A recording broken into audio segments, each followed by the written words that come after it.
Welcome back to the All Purpose Pod for an All Purpose Life, wherever you are and however you're here. And they call me Mr. You, the podcast. We thank you again for making us a part of your morning, your day, and your week. We are in the building. Football Talk with Bo, the Herb and Raj podcast, represented this morning. Fellas, good morning. How are you?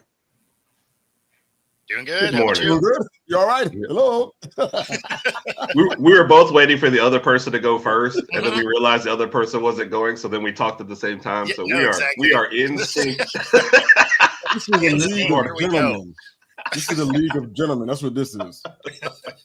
Preferring each other. I love it. That's awesome. All right. Well, we got quite a bit to get into, man, but hope you guys are doing well. All right. So we know that the annual league meeting for the NFL kicked off, I think, not yesterday, but last Sunday, all the way to Wednesday of last week. They talked about several different things in Nashville. Some things we liked, some things we didn't like. The 5 topics on the table that they had were banning the hip drop tackle, which we talked about a little bit, all in regards to player safety, I suppose. The new kickoff rules, which we discussed, of course, on a couple of episodes as well. A later trade deadline that we can get into a little bit if you'd like to. The play clock review, and of course, crackback rule, which I don't think we talked about at all. But those things have all been proposed, and they've all been accepted. So I don't know how that looks for you guys, but I'd love to hear your thoughts on some of these. We discussed how we felt about the hip drop tackle and what we thought was going on there. We felt like a lot of it was much ado about nothing. And now defenders are going to try to figure out how to tackle again, even though they've been learning how to do that since they were like 5 in Pee Wee League. And they're trying to figure out how to do it again as adults with grown men. And we've mentioned Derrick Henry now of the Baltimore Ravens, 280 pounds, 6'4", trying to find a way to tackle him where you can't hit him high and you can't hit him low. What are you grabbing? And now you can't hit him in the middle. So it's like there's not much room left on the human body to tackle after that. So we got all these little things in play that they were discussing, and they all been approved. What are your thoughts about any or all of these rules? Any of them jump out at you? Anything specific that you want to talk about? So jump in, guys. Well, I mean, the one that I didn't hear about was the crackback block, because that's already been something that's illegal. So right. I guess I'm not familiar with that one. I didn't hear about it. Do you have more info on that? It actually is. It's all scattered around all over the place. But yeah, I'll grab it. But go ahead, keep going. Oh no, like I'm curious because it like if you have more info on that, I'd be curious to see what it is they're changing, because you already can't do it. So are they making it a more severe penalty or added fines? Are they trying to bring some of it back? Like I'm not familiar. Well, yeah, it feels like the changes along the lines of, any contact made at or below the knee. So they're trying to tighten it up a lot more. But they're not mentioning anything about what they're going to penalize them a lot more or not. They're not really saying that. They kind of are positioning it as if they're trying to protect the defensive players from, a block in the knee or a block in the back, something like that. So it's not. Oh, so not a crackback. You're talking about a chop block. They're putting it under the crackback rules is what it is, though. Right. Oh, okay. So it's like they're expanding the crackback definition to include players who go in motion and move beyond the center to block a defender in his lower legs. So it sounds like they're just putting the chop block under the crackback. Like, I don't know, under that umbrella. Different. Like those aren't even kind of close to the same thing. I know, but that's exactly what the definition ready. So wow, yeah. I mean, you kind of can envision it. Just a defender getting to make a play. Well, yeah, but a crackback is typically on a defenseless player. Like I'm a victim of a. It's more like on wide open football, like on kick returns and stuff like that. Exactly. It's more like way out there. Some of what they're saying is that's what it's talking about. But chop blocks, typically the defender still sees it coming. There's nothing you can do about it. But usually you see the block coming. Crackbacks are usually, somebody filling your ear hole with their helmet. Right. Even in the definition, they mentioned the center, which means they know that this is more of a tight formation play versus crackback, I think, is more open field. So it is weird. Yeah. And I think they're trying to put these together and then make a stricter penalty. They don't say what the stricter penalty is yet, but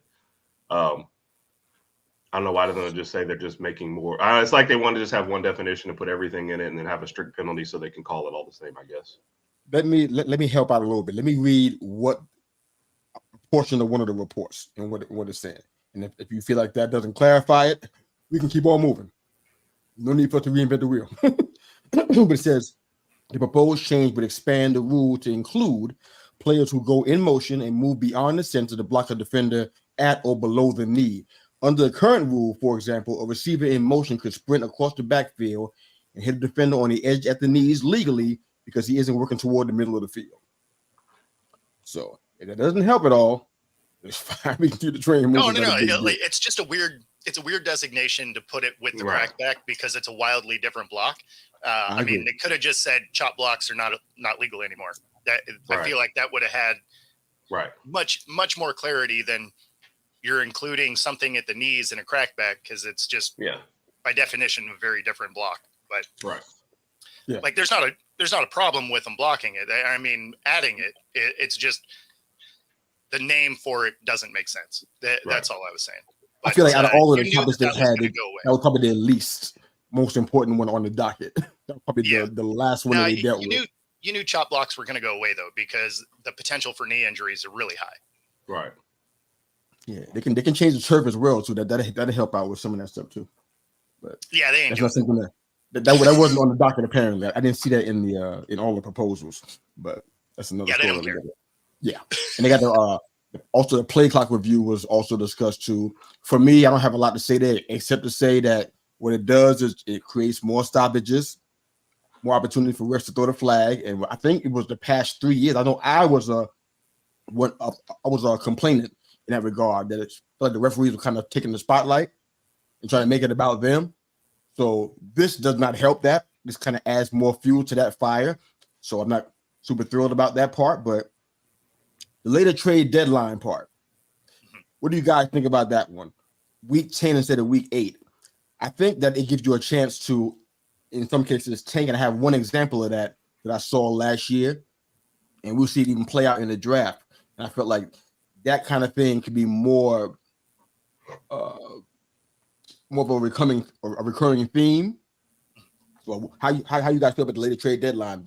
Are you in favor of it for any particular reason, or does it not move the needle for you? I mean, for me, I'm indifferent to it. Like, it doesn't matter.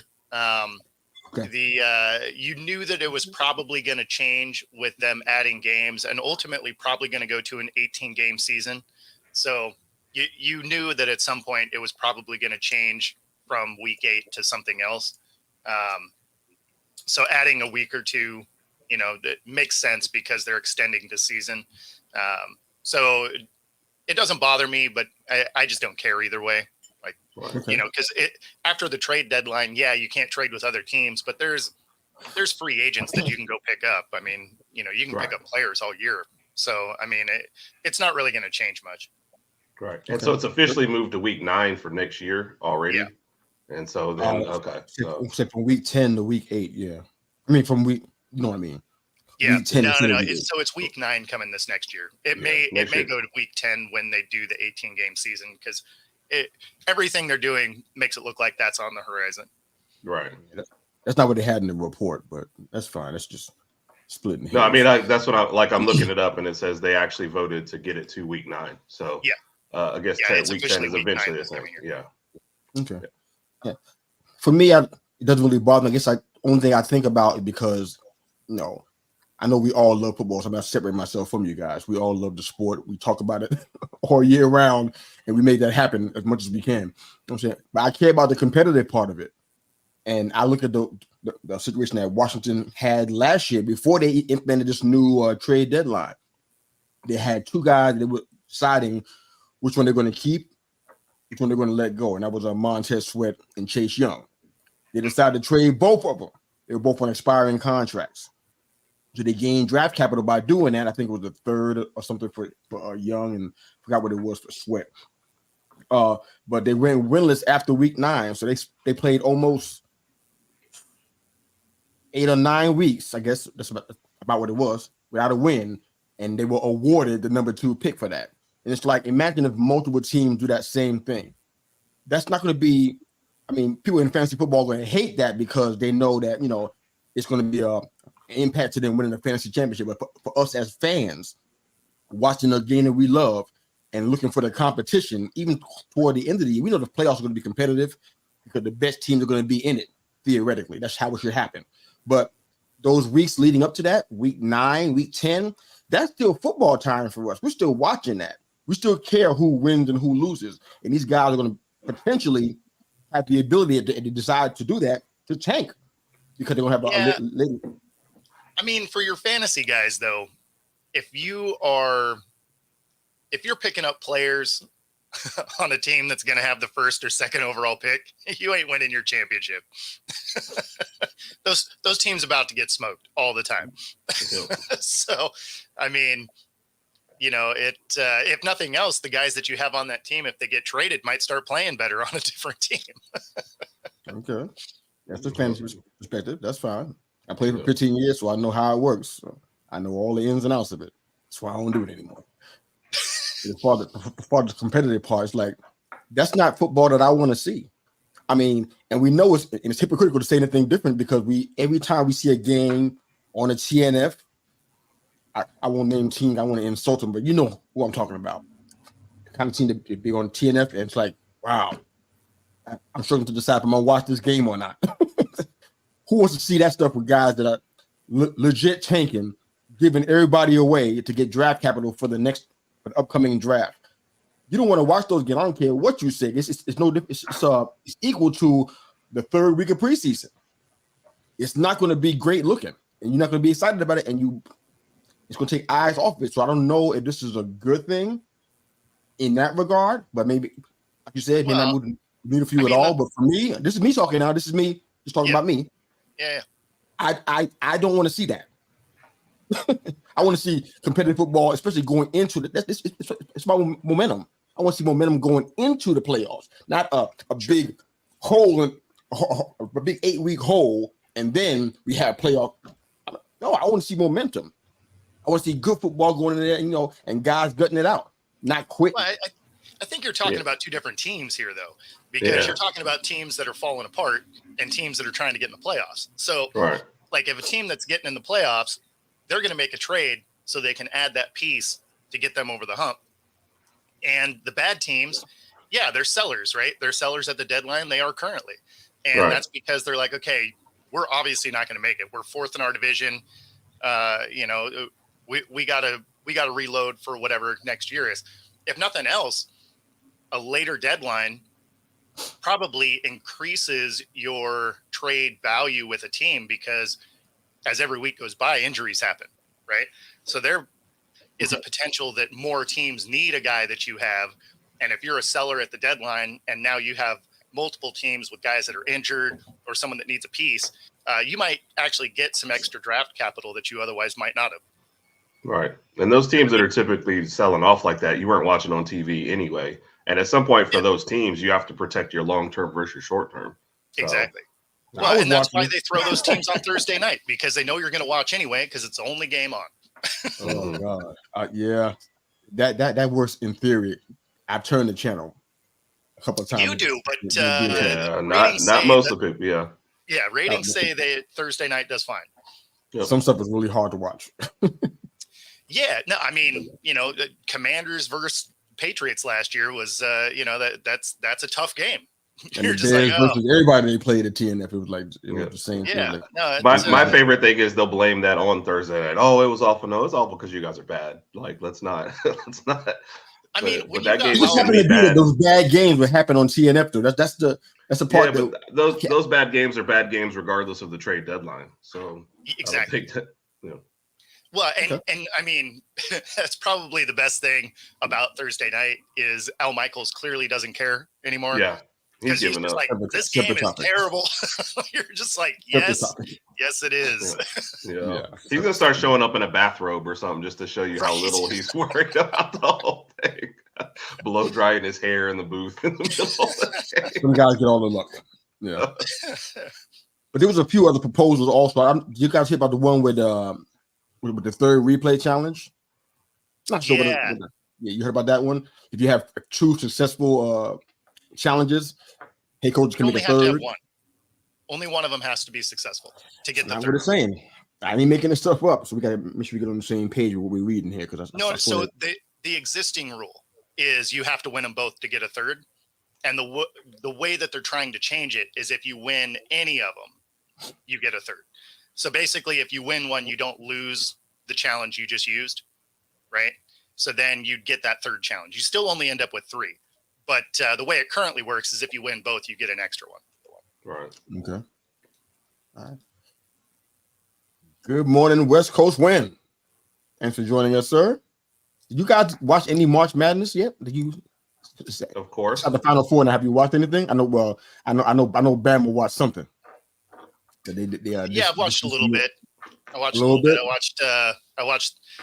I watched my Zags get bounced this last round. Your Zags. Okay, I didn't know. That's who you're I'm a Gonzaga basketball fan. Okay, all right. Well, yeah. All right. So I wish one of these times they'd actually close out the championship as opposed to leaving in the Sweet 16 a lot. Copy that. So do you guys have a dog in the fight, so to speak? Of course. Who's that? Herb? Alabama. Man. I mean, I ain't asking why. What? Did you just ask to have a dog in the fight? Yeah, because you weren't even watching anything. So I want to make sure we're on the same page. When did I say I wasn't watching March Madness? We just don't talk about it on the show. The very first week it came out. I asked about it right here. So it's recorded. And I said I wasn't watching March Madness. They hadn't gotten any games yet. And Bo didn't do any brackets. Yeah, I didn't say I wasn't doing any brackets. We had a bracket challenge that we were doing to give away one of the title titles. I didn't do brackets this year because I was moving. Yeah. Bo, who's your champion? I'm sure Herbie's going with Roll Tide. Who's your champion? No, I mean it's most likely gonna be UConn versus Purdue. I mean UConn's just looking like a juggernaut. Yeah. That's how my bracket looks right now. I'm holding on for dear life, but everything else, a lot of upsets that kind of messed up my bracket. But that's the only thing I have that's still in play. See anything for you, Bo? I'm gonna have to go back and listen to this where you say I didn't even like March Madness because that did not happen. I didn't say you didn't like March Madness. You just said I wasn't watching any. You just said I wasn't watching any. At the time that I asked, not period. At the time that I asked, you haven't seen anything yet. Right. Oh, the first day of it. You mean before it started? You're right. Before it started, I hadn't watched any. Love you, Herb. All right. No, and for me, it was no brackets because we were literally moving and my TV was in the back of the truck. So a couple things going on in the NFL free agent. I want to jump to that real quick. The Rashee Rice thing, I don't even know where to go with that. It's kind of one of those things that's like these guys make so much money and you don't want to feel like you're jealous of them. It's like, man, you got an opportunity to do some stuff in life, to make some real impacts. And it's like, what you thinking about? You just won a championship. I mean, you're riding high. I'm not saying he's done anything because that hasn't been reported yet, but certainly there's some kind of involvement there, and the police are actually looking for him and have been for a few days. I'm like, what are we doing?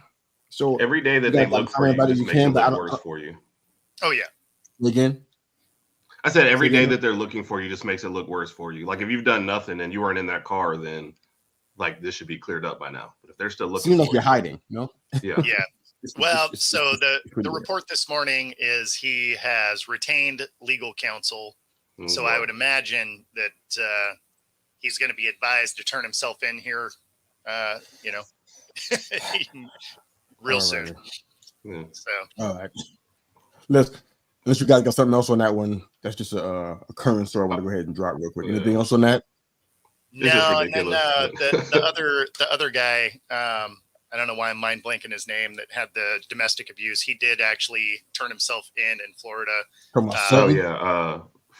Sutton. Yeah. So he just turned himself in. It was either last night or this morning, something like that. Oh God! All right.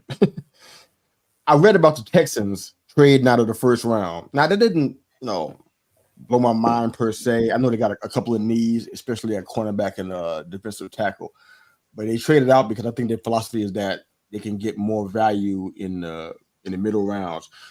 Based on how their team is constructed and what they did last year, how do you guys feel about the fact that they made that move? Is it a good idea in your mind, or was it a missed opportunity to stay in the first round in regards to the Texans? What are you thinking there? So did they officially do it, or is this a mock draft? No, they're out of the first round. Oh, okay. Oh, interesting. I don't have anybody in there. Yeah, I'm okay with it though, because I think because they took 2 first rounders last year, and they're probably thinking, let me just fill a couple more holes versus me needing a big time guy. And this draft really feels like an offensive draft. So if I'm trading back for a couple of defensive players, I feel like I can probably fill those holes second and third round versus you're looking at 4 or 5 wide receivers and 6 quarterbacks in the first round and plus linemen. You're probably thinking I can get my defensive guys later and still get the pick of what I want. Yeah, they got 2 seconds. I don't know. For me, I know I've mentioned Tank Dell a couple of times, and for good reason. But I kind of feel like they don't need to neglect offense per se. I think they can do some things there. So I hope that they can start that area, because I think that it's an area opportunity. I love me some Nico. I mean, everybody knows that already. It's go blue. But they got some needs there in regards to running back as well, really, as well as the wide receiver spot. So I was wondering why they were going to do that, but they obviously have a plan. Also, the Ravens cut OBJ. I guess you guys knew about that already. They lost Duvernay to Jacksonville. So their wide receiver situation is changing up a little bit. They had some visits from former Cowboys Michael Gallup and Josh Reynolds. Any thoughts on the Ravens grabbing one or either one of those guys, or you think they're fine the way they are? What you thinking there? I mean, they're probably fine the way they are. It's not like they used OBJ a ton anyway. Right? Like he is more or less a splash player at this point. Like he's not a workhorse. Not that he necessarily ever really was, right? Like it's not like he's been that guy very many times in his career, right? So as far as having huge seasons. So, I mean, I don't think it really hurts them to move on. Do they need to add another guy? Probably, but you don't have to spend a lot to go get him. Right. It's a team that's run first, and then they added a mountain of human behind Lamar. So I think they'll be fine. Yeah, same here. Yeah, I kind of like the 2 tight. I like Andrews and Likely out there already. Yeah. Sorry, go ahead. No, I'm just saying I kind of like what they have already. Oh. Yeah. Yeah. You just told me go ahead. All right, I'm done. Right. I'm good. No, there's a pause between us. I'm sorry. Go ahead. No, I'm good. Yeah. So Duvernay was a huge in the return game and the special teams game. So that's a loss there. They're gonna have to replace that. But yeah, but you guys think they're pretty good though.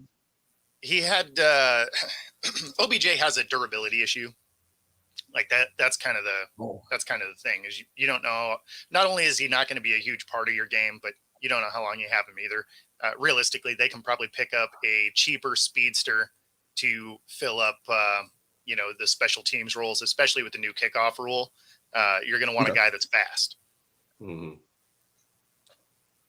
Fair. All right. Did you guys watch any UFL this weekend?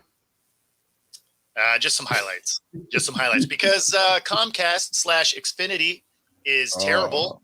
Thanks for giving me a bad box out of the box. I didn't get to watch any of the games this weekend because my TV doesn't work because Comcast sucks. Wow. And they're out here right now, and they're forcing themselves on the community. We already have I'm like. People are doing this. They're doing streaming. So they're doing their own thing. They come in here and they're digging up people's ground and putting stuff in their yard. I'm like, I didn't know you can do that. So Xfinity's name out here is it's not good. It's not good. You say that kind of stuff, it's not. Apparently not. All the way where you are, miles from me. The reputation lives on. They keep changing their name. Like this was Viacom Cable. They just keep changing their name. They're like, oh, you know what? We get a 1-star rating. We're just going to change our name today. Yeah. Pick up and come somewhere else. Okay. So, the UFL, be honest, I was excited about it because we won the spring football. I mean, I need to have some kind of football going on. There's no college. NFL free agency is starting to dwindle down a little bit. So that first game which was the USFL champions, Birmingham, against the XFL champs and the Renegades. I was excited. I think the fans were too. The ones that were out there, I think they had about what's the number? About 14,000 fans out there. I don't know if it was a mic thing or not, but you can hear them. They sound excited to me. They sound pretty pumped for the entire game all the way through. They were vocal for everything that happened. Every single play, they were really loud and vocal. So that was a really good sign. I think from an attendance standpoint, that number is still low or lower than what they wanted. I'm not quite sure what the expectation was, but 14,000 was not what they were looking for. So overall, the number is pretty low. The next game, that was the Panthers and the Battlehawks. That was like 9,000 fans out there. Sure. And St. Louis, so they've been known to be kind of serve as the middle finger to the NFL because of what happened with the Rams and everything. So they kind of like fighting for their relevance out there. So when they have a home game, those folks show up. But this game wasn't that. I think this was an away game for them. So the fan numbers were really, really low. But we kind of thought that could happen. I mean, they changed stuff and made everything, I guess, regional, for lack of a better word. So I'm not quite sure what the level is, but overall excitement. Now you got one weekend in the books. How do you guys feel about it? Do you feel like this is something that you're gonna watch, or is it gonna be background noise for your to-do list? I mean, it'll be background noise. Like, you're not gonna seek this thing out, but it, especially after being, Comcast is just terrible. So we're in 3 different parts of the country: West Coast, Bo, myself, and I'm sure Herb has a story about him as well too. I mean, we've already switched off. The name is Chop Suey in all of these places. That's not good. Yeah, but I mean, at least they're consistent, I guess. Yeah, you know what to expect. Copy that. Like, as long as you go into it knowing it's hot trash, you're fine. So I might be slightly bitter about it. Slightly. We can't tell. Well, plus, every time you have to call customer service, it's going to be a 2-hour phone call for no reason.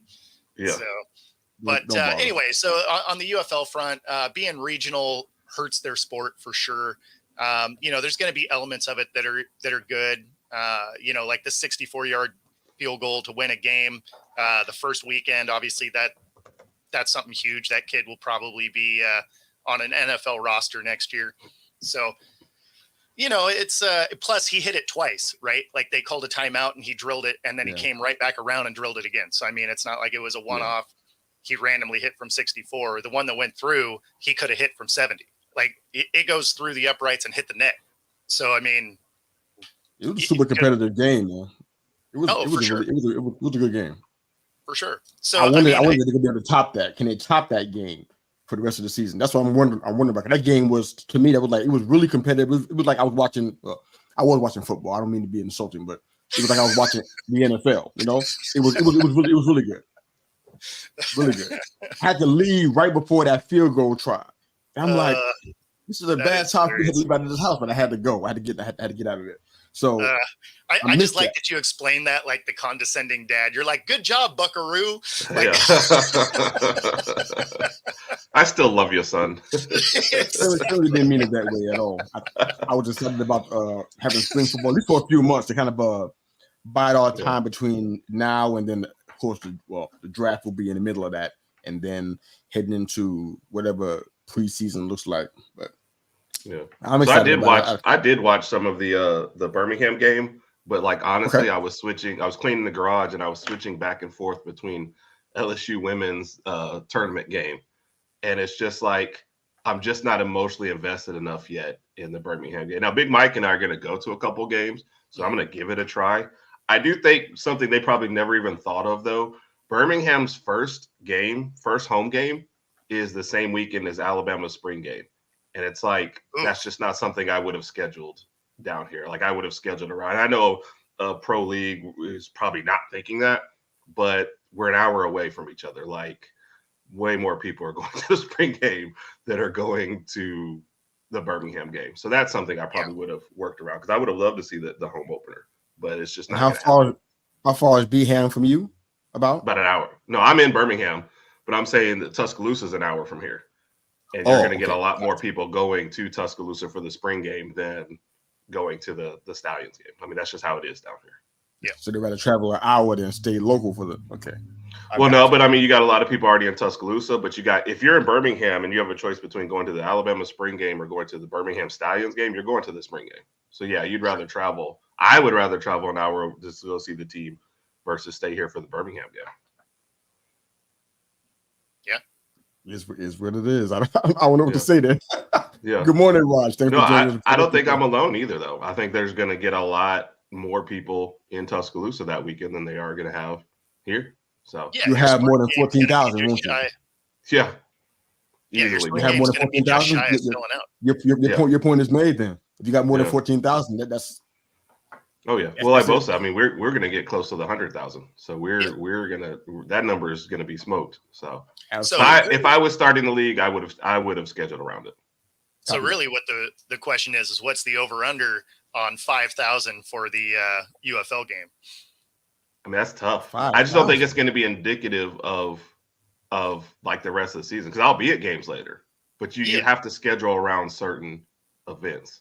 Well, and that's why I think it's probably going to be a low attendance game. I think 5,000 might be that benchmark.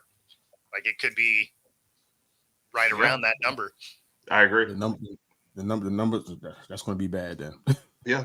But you have to look at those sort of things when you're trying to get your league going and you've only got a certain opportunity. That's one of the things I would have looked at, So. Yeah. Well, especially because it's a brand new league, so people aren't traveling to these games yet. Right. It's not like you're following your team around and doing whatever. There will be some of that, or because it's regional, when you're looking at like the Texas games, they'll probably travel between those a little bit. But outside of that, I mean, there's just not the following for the sport yet. Copy that. Good morning, Raj. One half of the Herb and Raj podcast, but you can find, of course, on their YouTube channel and on Twitter or on Facebook as well at 9 p.m. maybe Tuesday evening, EST. Good morning, brother. Roll Tide. Congratulations on making the Final Four. I know you guys are excited. Yep. First time ever. And we get to play the best team in the country. What's up, man cave? Bruh? Yeah, it's too bad Herb's not into it. This is I know. Well, according to some, I haven't watched any games. So. Oh, man. You're so petty, man. I'm just telling you what happened. This ain't, but I love you, man. You know that by now? What's the matter with you, man? We good, man. I am not feeling the love this morning. No. Shout out to the man cave, and that man supports me on TikTok. Yep. I need some love out there. He got my back. So, man cave, I appreciate you, man. Thank you for helping me out. I feel kind of funny sometimes, and I feel like I'm alone out there. So thanks for helping me out, brother. Make me feel real good, brother. Mom, happy April. Yep. Hope you're doing good. Thanks for always being a staunch supporter of the show. Appreciate you guys. April some Fool's love Day, to Herb. because there's 3 some fools love to on Herb this in the panel. right So from Wisconsin, Beers and Fitness. You can shout out to Herb and the panel. Yes, sir. He's gonna try and help me get fixed up down here. Maybe look a little bit better. You gonna grow a beard? Yes. Get some little beard oil going in there. Okay, sir. It's gotta shine. Roll with it, brother. Yeah. Yes. Roll with it. Roll with it. You ain't roll tide. Roll with that. Cool. All right. So we already see that free agency starting to die down a little bit, but amazingly, there's some guys that still don't have jobs. I'll be honest. I looked at salary caps. I probably spend too much time on that website. I see what the numbers look like. These guys kind of shouldn't be hanging around. So I'm trying to figure out what's going on there. Now, I know Bo has talked a lot about Jamal Adams. I get why he's still on the street. Oh, no. He should be on the street. No, I was talking about Quandre Diggs. No. I'm with you. We in agreement. I'm saying I understand why he's still there, but there's some names I don't get why they're still there. Guys like, for example, I mean, there's been this up and down about Clyde Edwards-Helaire. I feel like he has some real ability.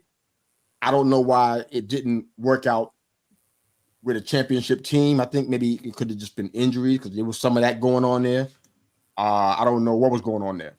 Michael Thomas, he's not at the height of his career anymore. He's still out there hanging around. Justin Simmons is the name that is at the top of the list, and he's only 30 years old. He's not anywhere near done yet. He can still play at a high level, and he's still hanging around. It could be financially motivated. I'm not quite sure what's going on with that one, but he's still hanging around. Like you said, Quandre Diggs is there. Julian Blackman, somebody who's been linked to the Giants, which is the first time I heard that. He's still hanging around. Guys like Keanu O'Neal still hanging around. Laviska Shenault still hanging around. DJ Chalk. And, of course, I mentioned Michael Gallup visiting the Ravens. Hunter Renfrow. And, of course, Rogers guy Xavier Howard, former Dolphin, is still hanging around. Any of these guys jump out as guys you want to have on your team or guys you think can go to a certain team that you can see that can make an impact there? Anybody that's an impact free agent out of this list or somebody I didn't name? Perhaps the biggest problem, I mean, why you're seeing so many safeties on here is there's actually a lot of safeties coming in the draft.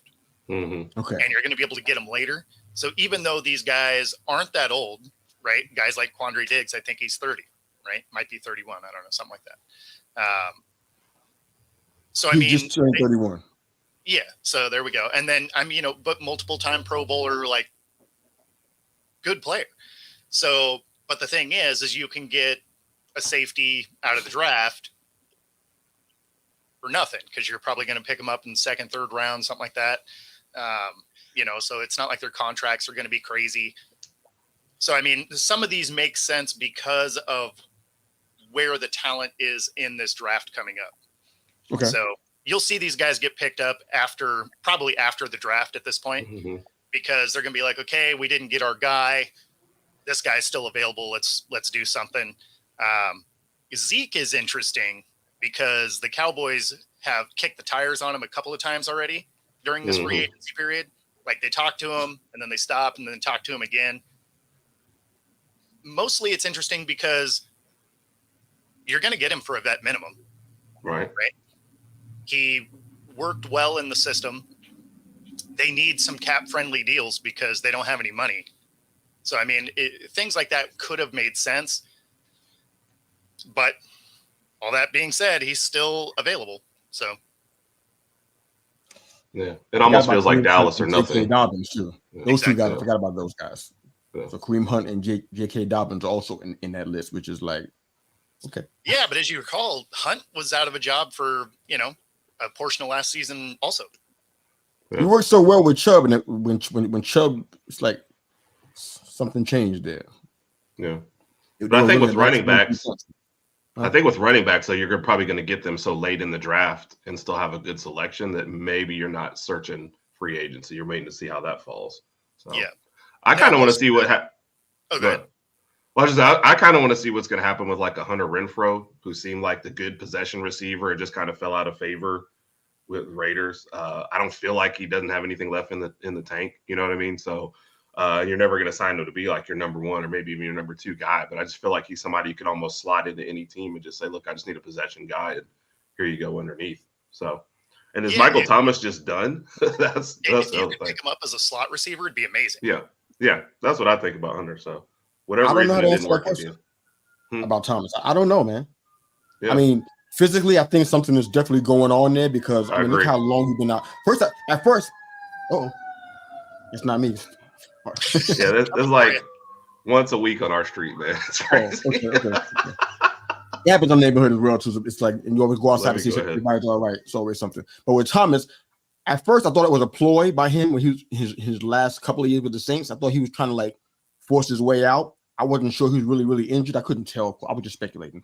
Right. I wasn't sure he was really injured, but now it's like all this time, like you can't be taking that much of a vacation. You must really be hurt. Right. To not be able to fully get back on the field and stay there. So now I'm wondering if he has some physical issues, and then the legal stuff that's going on outside of that. Those are not. Those are kind of red flags as well. At the very least, orange flags. At least they're not good. So I don't know if he's done, Herb. I mean, do you want him on your squad? No. I mean, especially not Texans with you got a young team like that, and you're kind of building together. You don't need a guy like you said, because I agree with you. I think he was trying to force his way out at first. Then he was just kind of like, okay, it's not going to happen. Maybe I'll stick with this team. but I'm not playing that much. So I don't think that's a guy you add to a squad that's kind of young and growing together and have the success that they had next year. There's just no way I touch a guy like that. Like, I'm not sure. And I don't know. I'm not saying how he is in the locker room, but I know I don't want him in our locker room, like, at all. He's been linked to the Dolphins, so I wonder how Rodgers going to feel about that. A guy like that who wants all these touches and everything, I just don't see him jumping into being like the third option, like right out the gate. So I just don't see it on the Dolphins. I mean, honestly, if we're talking about the Saints versus the Dolphins and you're Michael Thomas, why wouldn't you? I mean, Waddle and Hill, those are the main guys. We know that they're going deep. They scan defense with their speed, and you got Thomas working underneath. I mean, why would you not want to do that? I mean, the Saints was not a good situation. I see why you probably wouldn't want to stay there. They're in cap hell for the next couple of years, probably maybe even longer from what I can see. So if he recognizes that his own mortality, so to speak, and he recognizes that he's not the man he thought he was, or that he used to be, I guess I can say it that way, or going to the Dolphins, a team that is on the cusp, perhaps, of doing some things in their area. Why wouldn't you want to do that if you were Michael Thomas? I don't think it's a bad idea at all. I think it's a great idea. From Michael Thomas, his role. Right. From Michael Thomas's standpoint, maybe, but I don't think from the Dolphins. Like, if I was looking at those two on that list, and maybe even money-wise, I'd probably take a Hunter Renfrow over him, just because, like you said, I've got two speedsters clearing the way out, and I got one guy working up underneath, and it's a guy like Hunter Renfrow who's used to that position. I would rather have him knowing everything versus having Michael Thomas at this stage and not knowing what I'm getting from Michael Thomas. Am I getting Michael Thomas for 6 games, 8 games? You know what I mean? So Hill already is getting banged up a little bit. Wallow's already been trying. Like, I can't add another guy to that list that I might not have, So in that case, and I'm not saying these are even these are just all hypotheticals, but on that list, I would rather have Hunter Renfrow than Michael Thomas. I think I would too. Definitely from the shifting standpoint, I think it can help the Dolphins out. They got to deal with defense, so that's just something that we ain't getting around. We're going to be talking about that one next year because it's probably going to be an issue. But staying in that same division as the Dolphins, it looks like the Jets are in win now mode, which makes sense because you don't know how much more time Rodgers has in him. I mean, he went out after 4 games with an injury that kept him out for the rest of the season. Never got a chance to see their full potential. But they got Mike Williams from the Chargers, but you can decide if you think that's a good deal or not. Williams feel like he's going to get a new lease on life. Right. He dropped a lot of passes. Stay healthy. Herbert can throw the ball. Okay, can we establish that part? Herbert knows how to throw a football, and for some reason, Mike Williams couldn't catch it. Right. So there's that, and then you're talking about him being injured. Now, I watched the Chargers on the side. Everybody knows this now. I'm out of the closet, proverbially, about that. So I watch these games, and it's like Mike Williams going to the Jets. You got to catch the balls that Rodgers is going to throw to you. Right. You're 6'4", and you're going to be on a lot of deep passes. It's going to happen. You got to catch those, and you got to be healthy and stay on the field. So they're just a loaded that pass rush. So they got more DNs than they actually need. Probably they're flat out loaded. They stocked up at the tackle. They got Tyron Smith from the Cowboys, and they got Morgan Moses. I forgot what team he was on, but they loaded up to protect Rodgers. So they're in a win now mode. They actually just made a trade to get Hassan Reddick. Yep. I was watching him for a few weeks and I forgot about him. He kind of fell under the radar. I'm like, oh, why he went to the Jets? So I was kind of like, I was hoping that he would not be going to the Jets. He's going to another New York team, but that didn't work out. But he went to the Jets for conditional 2026 third. So he has to have, I guess, about 67% of his snaps. And I think 5 sacks he needs to have in order to get that conditional third. But he went to the Jets from the Eagles. He wasn't happy with the Eagles. Some stuff was going on that we talked about on previous weeks, in-house infighting, some culture stuff. Reddick wanted to get out of there, so he got what he wanted, I guess, to a better situation, I would assume. But the Jets are in win now mode, so I don't know how you guys feeling about the Jets now that with the assumption that Rodgers come back and he's healthy. Do you guys like them to do what we've been saying all that time and actually get to the top of the food chain? Well, I want to see if this thing works. Yeah. Right. Like, I need some snaps. Yeah. Like I'm curious because the defense is really good and the offense has some pieces. So is Rodgers really the answer there? I don't know. I want to see it. Like, there was all this hype about it. I'd at least like to see, more than 5 snaps, right? This is where I want Ross to chime in, but he might be busy doing some other things. I Yeah. want to know I mean, what he thinks about that, because that's just one more impediment to them getting to the place where they can go beyond where they were last year. Having a healthy Rodgers and a Jets team that actually does well, that's a nut. I mean, before it was just Josh Allen and the Bills. The Patriots weren't a thorn in their side at all. So like now you got Rodgers back. I'm like, wow. So like, can the Dolphins overcome that even with a healthy Rodgers? I want to kind of hear from him, but maybe we can get that some other kind of way. But Rodgers, if you can hear that, shoot Herb a text or one of us and let us know what you think about that part. But I'm going to go ahead and jump into the championship window so we can stay on task. I know last week, I think a couple of times last week, we tried to talk about it and we just ran out of time and didn't get a chance to get there. But there were several teams that, in just some reading, that was speculated about their championship window being closed. I'll name all the teams. You kind of tell me what you think about each one and who you think is the one whose championship window is truly closing. I got the Cowboys out there. The Eagles were out there. The Dolphins, of course. So Raj may chime in on that. The Ravens, the Bills, and the Niners were some of the teams, and they had specific reasons why they said that their championship window could be in some level of jeopardy. But out of all of those, or named now on that list, who do you think the championship window is closing? Why do you think that? Well, I mean, there's two of them really for me. Go for it. The Niners, I'm not that worried about for this coming season, but Right. The ones that the window is, I mean, it's not slammed shut, but it's close. That'd be the Bills and the Cowboys. Now, the Bills, they always have a shot because you do have Josh Allen, who can will wins to happen, right? But he's going to have that Brett Favre type of feel to him. So he's going to have that tendency to make the mistake sometime in the playoffs. But I would imagine at some point he's going to be able to punch through once. Like he feels like that one Super Bowl kind of guy. The Cowboys, on the other hand, last year was their year, right? Like their window is closed because they've had to do a fire sale to get under the cap. I mean, so every year of the year, man. So what do you mean? Every year of the year. Every year. No. Last year was their best shot because now they're having to get rid of some. Like they were $20 million over the cap. Like you're going to lose a lot of guys. So it's ridiculous to think that somehow shedding a bunch of players, they're going to be better. Right. So it's actually why I think that there's a real shot that they do move on from Dak after this season and they just eat the $40 million because. You're in the last year of McCarthy's contract. They probably move on from him because multiple 12-5 seasons and nothing in the playoffs, you lose your job. Like that's the NFL. So that's how it works. Do you want your new coach to take on a Dak that if you do re-sign him is going to be $60 million a year? Probably not, right? Like you can't pay for great for good, right? So at that point, now you're rebuilding. Now you're going to just start shedding the rest of the pieces and figuring out what you're doing moving forward. So I think the Cowboys is pretty much a done deal. The Bills is a narrow window. They could still do it, but they have to get hot at the right time. Yeah. Sounds great. I feel like the Bills just expended so much energy just trying to get through last year. And it's like, I'm looking at its off season and now it almost seems to all hinge on what happens with Diggs.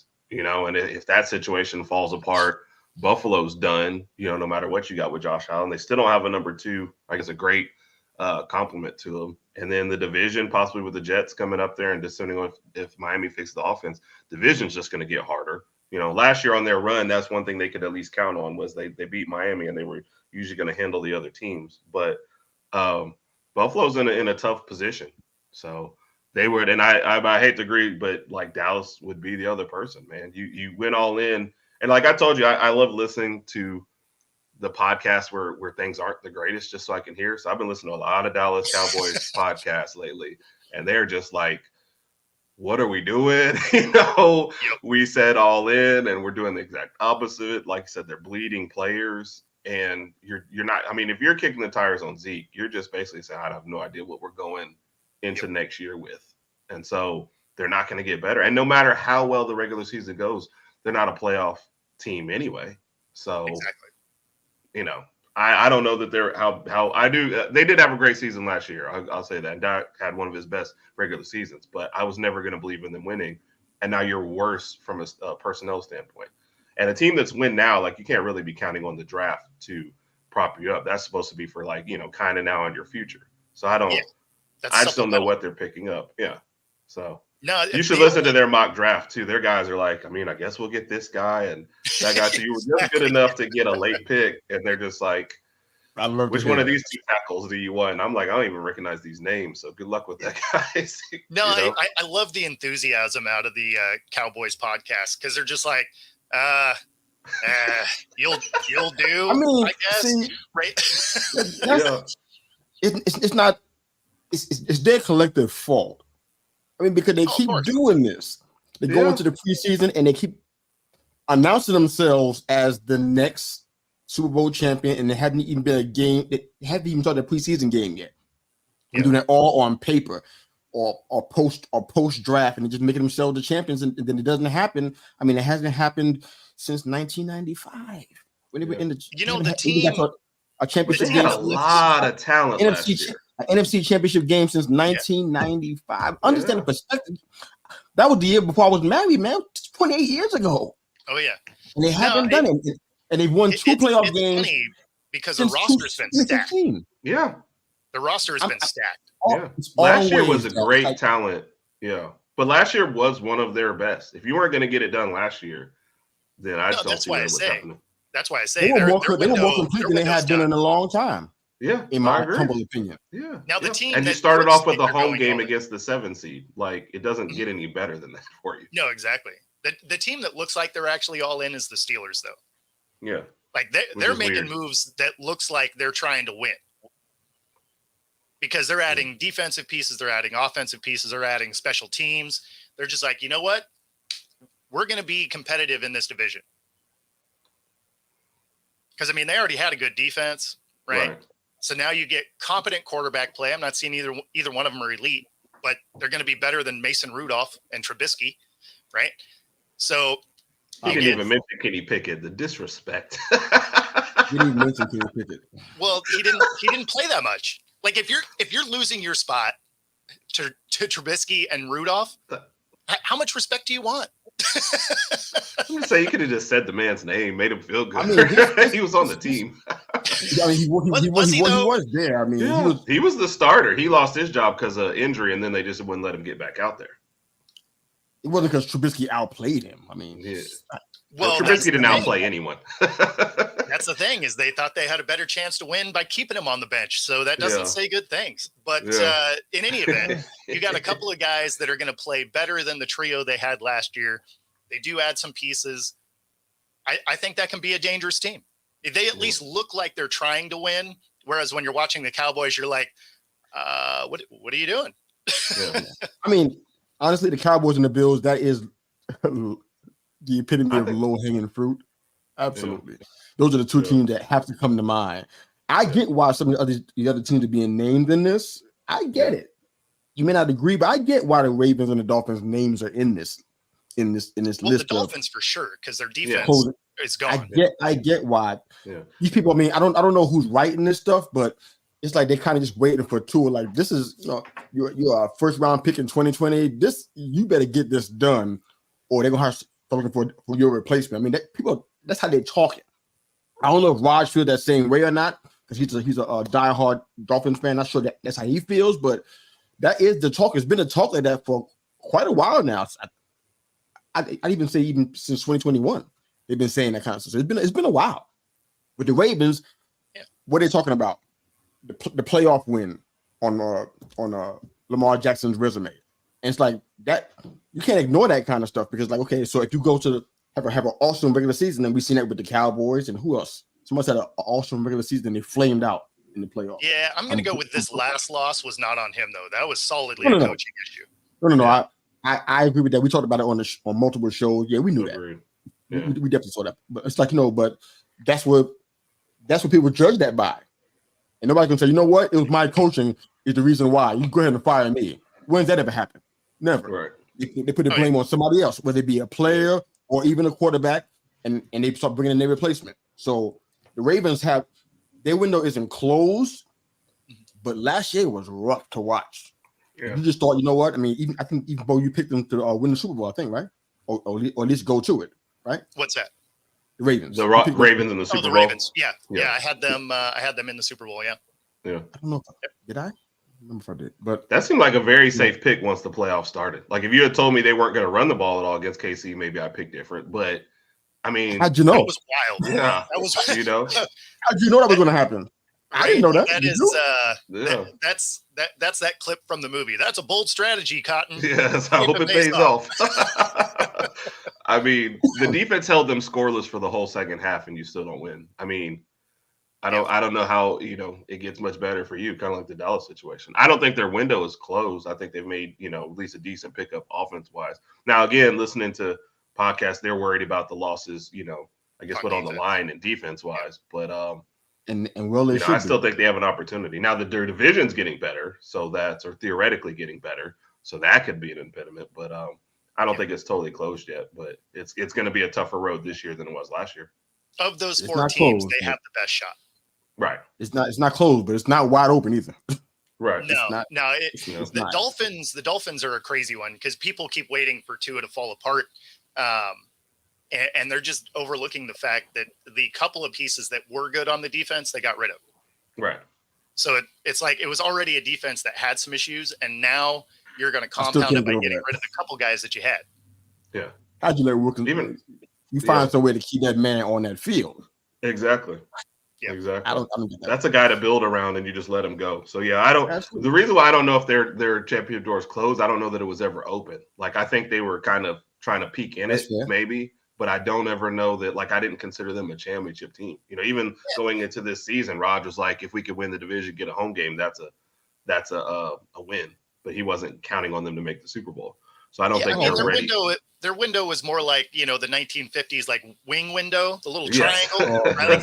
That's what was open. It wasn't like the whole window. It was just like a little window. Yeah. Like you could do it, but. Yeah. I know Rod was like, I got something to say there. Well, I mean, the big thing is I'm not a Tua believer, right? Like I can't feel good about him staying on the field. I know he did last year, but when you look over the course of his career, that's the only year he was able to do it. Too soon.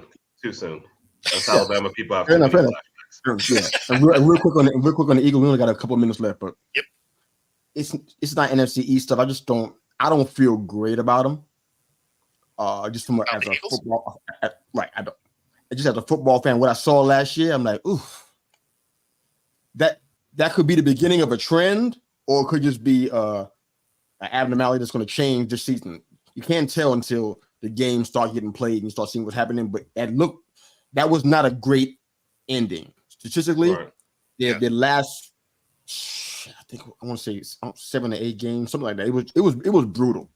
Right. And it was bad from a culture standpoint too. It's like and Sirianni is still there. So if he's a part of that or an enabler in some way, he's still there. No matter who you add. Then you lost 2 guys that are, in my opinion, quality character guys. You're gonna try to replace them with other guys that are younger, but they're not gonna bring that same character and integrity because they don't have that yet. They don't have that kind of cachet yet. So it's like it looked like a locker room issue. I don't know how that's going to work out for him. It could be Russ Ledden for him. So, but no, it didn't look like a talent issue. It looked like a locker room issue. I mean, when you have one of your players having a team building event and you're 13 weeks into the season, that's not a good look. Yeah. That's from a championship contender too. So yeah, Hurts didn't look good though. So I mean, we can say it's not talent, but Hurts didn't look good either. So there's that. But all right, guys. Well, tell everybody where they can find you on your socials. Go ahead, Herb. The Herb and Raj podcast. You can see our Twitter handle, Raj_Herb, or on YouTube, Herb Raj podcast. Search us out. You can find us there too. Copy that. So. Yep. You can find me on my channel at Football-Talk, on all the socials at Football Talk with Bo, and here in about 2 hours on Coast to Coast Sports on Roku. Today is our hater show, so that's going to be hilarious. It basically, if you hate me, my co-host, our show, our platform, our teams, doesn't matter. You'll have a link. You'll get 3 minutes to tell us exactly why you hate us. Wow. I think Roger's going to show up for what you said about the Dolphins. He's going to tell you why he hates you. Those comments are out of hand. No, just kidding. I'm on all the socials at They Call Me Mr. U. Thanks again for joining us. Don't forget about on Tuesday nights at 9 p.m. the Herb and Raj podcast, EST, by the way, 9 p.m. EST, where the guys are talking football and a whole bunch of other stuff too. And of course, we're on the Wednesday wrap at 9 a.m. EST on Wednesday. Thanks for joining us. Please like, share, and subscribe. And of course, if you get a chance, you're not too busy, go change the world.